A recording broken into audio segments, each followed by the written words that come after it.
Armando Bacot coming back for his senior year. Tyler Hansbrough came back for his senior year in 09, 23. Where does Carolina go from here? It's to everybody. Like obviously you're still waiting on some decisions from some people, but if everyone comes back, Dawson Garcia into the transfer portal, Anthony Harris into the transfer portal, Leaky and Caleb still have decisions to make. If they're back, what does next season look like? Is it 09? Is the expectation that high?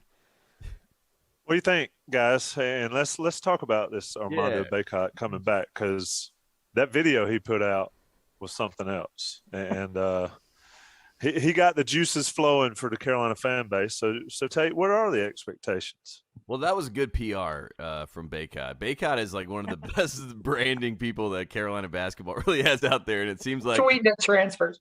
yeah, it's like a mom and pop operation. It's like Bacot, like out there on the front lines making it happen. So one, kudos to him and shout out to him. I mean, he is saying everything that you want to hear as a Carolina basketball fan. He obviously buys and has bought into what Hubert Davis is putting down, Coach Davis is putting down. So I am really excited to see him have the opportunity to get the accolades that I think he rightly deserved this year. I think that he, when we look back, I think it's obvious, in my opinion, that he should have been ACC Player of the Year. I mean, at the time, it was not, something that was obvious. But when we reflect back and look at the number 2 overall ranking, I think you say, okay, that guy was getting double-doubles every single night despite all the ups and downs and was all in all a great player. So I'm excited to see him come back and get some of that, first-team All-America preseason press. I think North Carolina is going to be preseason top 5. I don't think they'll be number 1, but I think with Bacot coming back, they get the top 5 bump because he's that important. 31 double-doubles. I mean, when you're in David Robinson territory, when you talk about, and then you set a record yourself by having 6 straight double-doubles in the NCAA tournament, you're in rarefied air anyway. All the Carolina record books, that stuff was getting tweeted out today, and you look at how far away he is. I think he's 10th on the rebounding list right now, but he could catch Tyler Hansbrough, which is insane when we think about Tyler, you know what I mean, and watching Tyler. And, Tyler's one of those people that you're at the 12-minute mark and you look up and you're like, he already has 8 rebounds and 12 points. What the hell? How is that possible?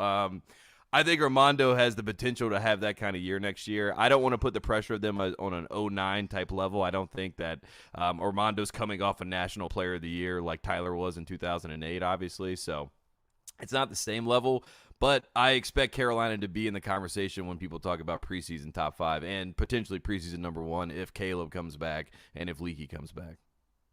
Where you're at, Bryan? Yeah, I believe '09, I could be wrong on this, but I believe '09 is the last team in college basketball to be preseason number 1 and win the national title. So no, that's not going to happen, and that shouldn't be the expectations. I'm not trying to be a Debbie Downer, but this team was an 8 seed. Yeah. Like they didn't like. You're right. Perspective there. Yeah. I mean, they were an 8 seed. But UCLA last year was what, a 10 seed or something, a 7 seed, 10 seed. 11 seed. 11 and they played like a top 10 team all year, and they were a top 10 team all year.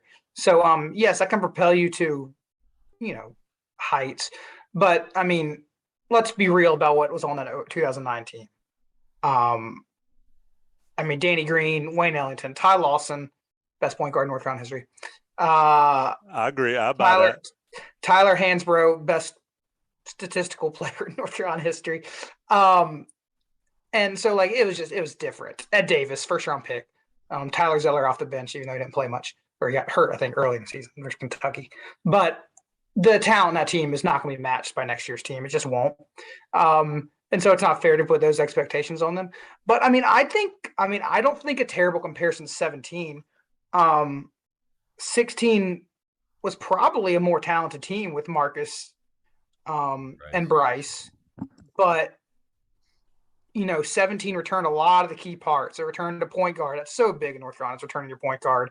It returned an incredibly productive big man that gets lots of rebounds in Kennedy Meeks. It returned a 4 that scored, sometimes got rebounds.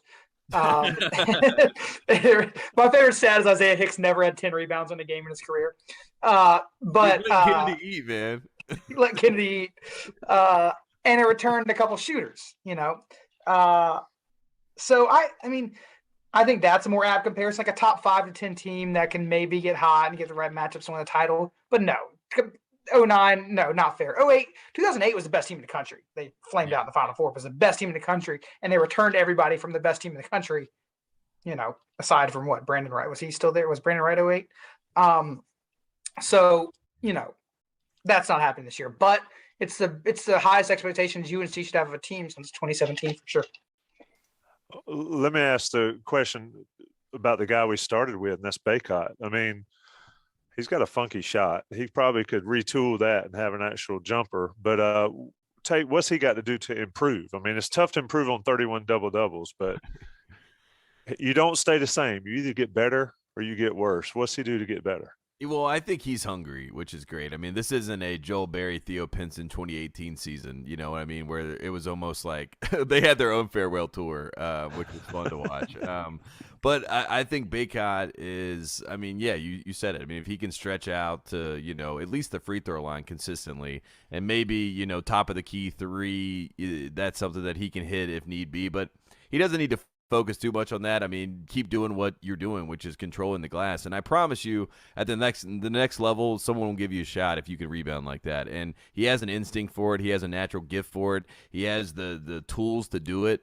The only thing that limits him is the fact that he's 6'10" and his feet aren't as quick, and maybe he can work on some agility stuff if anything. But at the end of the day, the guy's a dominant big in college basketball. He's going to go down as one of the best bigs in Carolina history if he continues on this. I mean, he already is, but if he continues and does what he is expected to do next year, you can only imagine what he's talked about. So I don't know. I mean, I'm so far annoyed with the NBA and all of their talk about you got to do this, you got to do that, when in reality they don't know what they're doing half the time anyway, and they're bringing guys up and don't know how to fit them in, and so clearly, yeah. I mean, but Bacot at the end of the day, just, I mean, be yourself. Be what's got you here. So, I mean, rebound the basketball and let the rest come about. I mean, you know what I mean? Don't spend all offseason putting up videos of you shooting fadeaway threes. That would be my nightmare. One thing I don't think, like, if you excel, if you were an elite in one area, you can find space playing pro basketball. Yes. And he is an elite rebounder.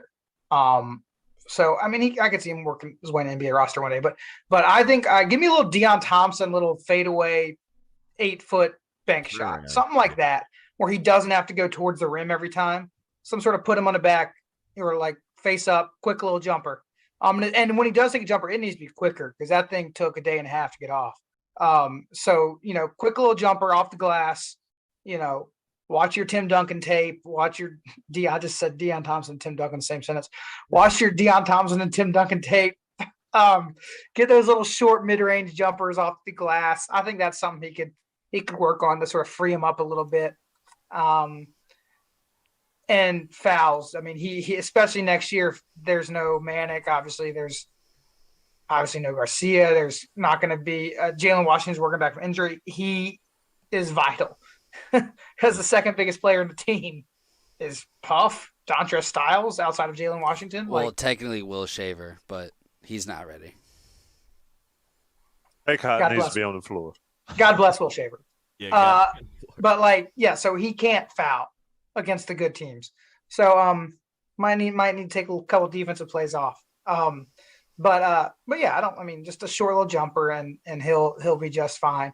Now teams are going to throw everything at him. I think Paul Biancardi tweeted today, like, ACC coaches are already going to work on their post defense starting tomorrow because they know Bacot's coming back. And they were working on it this year, but, nobody expected Bacot to be the best player in ACC this year. So he'll be facing some different things next year, but he's a smart guy, academic all ACC. He'll figure it out. And, I mean, if they're double teaming him, he can pass out of a double. Yes. I think that might actually be great if teams start doubling him in the post. That might actually open up things for Puff and Styles to have open shots, build confidence, and then, you're off to the races from there. I think Manic helped him with that a lot. Yep. I think Manic helped him with that a lot because Manic, remember at the beginning of the season? I bet y'all had these podcasts. Like, Manic's a really good passer. He's the only one that moves the ball. Yada, yada, yada. Yep. The team learned. Like, he taught the team essentially how to move the ball, and Bacot was one of those. So I think that'll be a lasting legacy of Prairie Bird.